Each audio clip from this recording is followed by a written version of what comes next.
Hi, I'm Becca. I'm a motoring journalist, but I mainly write about car dealerships, auctions, car sales, and all things about buying and selling cars. I'm going to be answering your questions today that you've been sending in to Motors.co.uk, all about what you should buy, what you shouldn't buy, and how you should do it.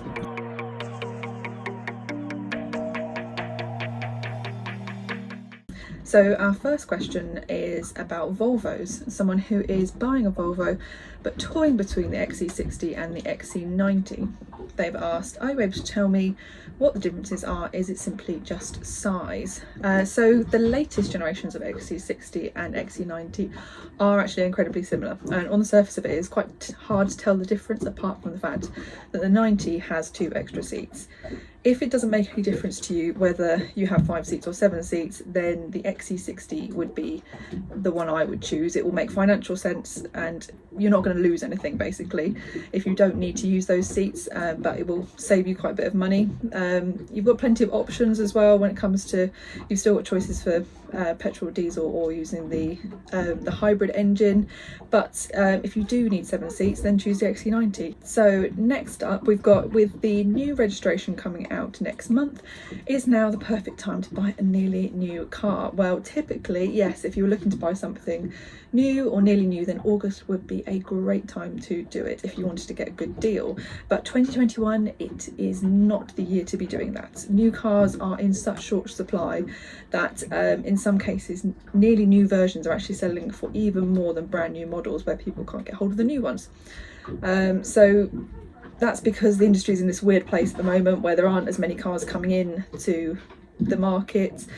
We think there was actually quite a lot stockpiled for Brexit, and we're just sort of getting to the end. Those have washed through now, and we're kind of seeing these delays with things like the semiconductor chip that's slowing down production, and that means that used car values are going up in price and makes nearly new cars really, really desirable.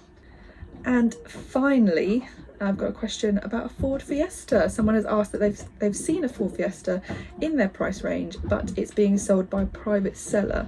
Is there anything I should do or check differently when looking and buying it?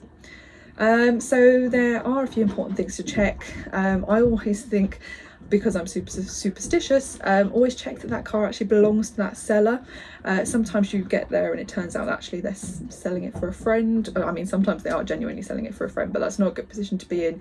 If it's a private sale, you want to be dealing with the person who's selling it, because they are the only person that can technically sell it. So if they say they're selling it but their name isn't on the V5, or they say they're selling for a friend, turns out they're actually a dealer, those are all things to be wary of, because it does change your position. Before you arrive, if they haven't hidden the number plate, do an MOT check online. You can do that on the government website if you just search for MOT check.